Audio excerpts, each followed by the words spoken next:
of elite types who could cleverly manipulate the masses.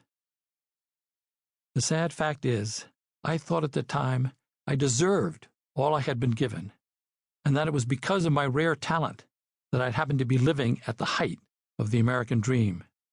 I was impatient with others who couldn't seem to succeed as I had done. Why don't they work harder, I would say to my children. Why don't they get a good education for themselves? Underneath all my objection to other people of different races, classes, or background was the unspoken criticism. Why can't they be more like me? Rex Harrison, who played the arrogant professor in My Fair Lady, uttered similar words when he complained, "Why can't a woman be more like a man?" Rex was someone who was born to play that role of the feeling of superiority personified. When he was starring on Broadway in the sold-out show, he told my father he would like to get away for a quiet weekend in the country. My father immediately offered Rex the use of the bungalow, our summer home. "It is rather rustic," my father warned him. "But that's exactly what I need," Rex said, planning a weekend in late August. As the visit approached, Rex called my father. "Brendan, I am delighted to take you up on your offer. My needs are very simple. Just three. I need an experienced driver to take me to your place, drive me around while there, and bring me back to the city. I need a cook, of course, and a case of Veuve Clicquot vintage champagne. I've gotten rather fond of that particular libation.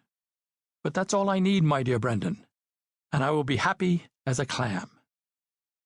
Actually, as it turned out, Rex needed a bit more. He needed a television to watch the tennis matches. He needed to be waited on by his beautiful sixth wife, Marcia, who came along for the weekend, and virtually everyone else.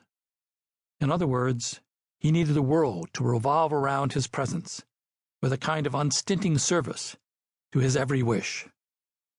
We were all willing to accommodate Rex because he could be so charming, when all his needs were perfectly catered to. There were a few minor scenes when Marcia was late bringing in a cup of hot tea, or when the television got fuzzy at a match point. Rex's temper would flare with the sudden power of a summer storm. Then, once the tea was brought and the television working, he was all sunny charm again. Life could be so wonderful if Rex got exactly what he wanted. And all Rex wanted was to be treated like a king. I was a lot like Rex, a name that actually means king.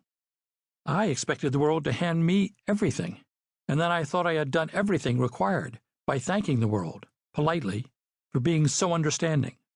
All I wanted was to be treated like the king my mother had assured me I was. When I was born, she had a miniature Adirondack chair built, and inscribed with gold letters, King Gatesy. I would sit in it till I was 2 or 3 or 4. My formative years were spent getting used to a regal outlook. It was a kind of throne for me. As I grew up, I always found it easy to be gracious when my every wish was met. And they were. I was given a gymnasium to play in and a Steinway grand piano to play on when I was a child. I followed my father to Yale and into the powerful secret society of Skull and Bones. I received an inheritance from my grandfather that allowed me to travel and see the world. My job was given to me because of my Yale connections. Having been given everything, I was completely unprepared to lose anything. That was why I was so shocked when at 53 I watched my American dream turn into my worst nightmare. I was invited out to breakfast and fired. I had defined myself through my job as a creative director and executive vice president of J. Walter Thompson. I had never been given a bad performance review, but I realized, too late, I had made an unforgivable career mistake, growing old in advertising. I was devastated to have my reason for being, my sense of self, taken away.